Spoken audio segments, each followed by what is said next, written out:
Hello and welcome to the presentation for the Mosaics and Architecture Focus Show Group. The first mosaic here is located in Italy and is roughly 30 meters high and 60 meters long. It was commissioned by the Goth king Justinian. The building itself was not originally Catholic but actually Arian, so the mosaics were changed to reflect Orthodox beliefs, mostly stories from the Old and New Testaments. They're very heavily detailed, and this one includes images of Mary and Jesus. They're shown surrounded by gold, meaning that the heavens are exemplified. These detailed mosaics provide emphasis on the power of the leaders and the church of that city. This connects political and religion. This is why so much money and time were put into the mosaics. This mosaic was made by Pope Nicholas IV. He destroyed the old apse and constructed the present one, making room for the choir, as music was really important to religious practice at the time. Because it was so important, it was financed by the cardinals. The mosaic in the apse features Mary being coronated in heaven, so it shows Jesus crowning her as Queen of the Heavens. Heaven is represented here, as it is in many mosaics, by golden stars and a blue sky. You'll also notice that there's a moon and a sun. The moon represents Mary, and the sun represents Jesus. On the sides are decorations of vines and birds to show God's beautiful creations. There's also a cardinal featured here because the cardinals paid for it. This one is important because it was very significant to pilgrims visiting Rome. It held many relics, including the Virgin's hair and bones of saints. This was important to pilgrims because they were able to take some of their faith home with them. The city was really struggling at the time, so the church became a symbol of hope for them. This mosaic is located in Istanbul. It was made during Emperor Justinian's rule. Originally, they had a geometric, non-figural mosaics, but he had this changed to feature Mary and child, surrounded by Emperor Justinian and Constantine. You'll see that Emperor Justinian and Constantine are holding buildings because they want to display their architectural feats. We know it's them because of the inscription added, which is in Greek. These mosaics are plastered over, unveiled, and plastered again, which is why many were destroyed before our time. This is a Byzantine mosaic that's now being held by the Met. It was created during the 1300s, and as you'll notice by the dimensions on the slide, it is a rather small mosaic. These small mosaics were popular at the time because they allowed private devotion with mobile pieces. There's an inscription written on the back that reads, "This mosaic converted St. Catherine of Alexandria," which is why it's very popular. This is a version of Mary called Virgin Eloisa. It's identified by the position of the heads, so you'll see Jesus' head is nestled under her cheek.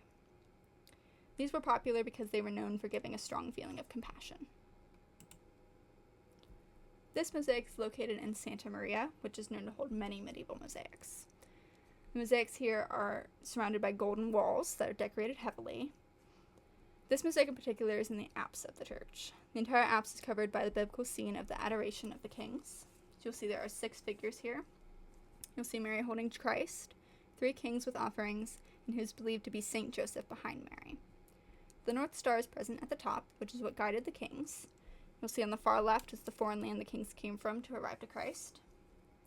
There is a text here which is known to be a poetic caption for the scene. It reads, "A star leads the nations unknown. The infant is recognized, lying in the manger. He is the creator of the deep earth, and the Magi offer myrrh, incense, and gold." This mosaic is located in Italy and was created during the 13th or 14th century. It is one of the oldest monuments in that city. The dome features mosaic scenes from the Old and New Testament, but the focal point is a mosaic of the Last Judgment with Christ rising after death. We know that he's rising after death because his wounds that are visible on his hands and his feet. He's also sitting on the 7 arches of the heavens. The most popular part of this piece is the tombs below him that show people rising, which represented the hope of baptism, allowing people to gain access to heaven. This mosaic is located in Spain and leans more into the architectural aspect of our presentation. It features intricate golden dome with crisscrossing ribs that create arches. The mosaics are centrally in this dome and were the primary form of decoration at the time. There are 8 sections, all in floral geometric composition. Originally, there was Islamic golden lettering horizontally on the floor, but many of the Islamic features were covered by Christian work of the time, as it started as a mosque but was turned into a Christian cathedral. An earthquake unveiled these hidden Islamic mosaics, but they were unfortunately damaged. This mosaic is located in Italy and was made in the early 9th century. During the construction of this building, Pope Paschal arranged for the remains of saints that were removed from nearby damaged catacombs to be housed here, which was a plan by Old St. Peter. This mosaic is located in the north niche of San Zeno's chapel.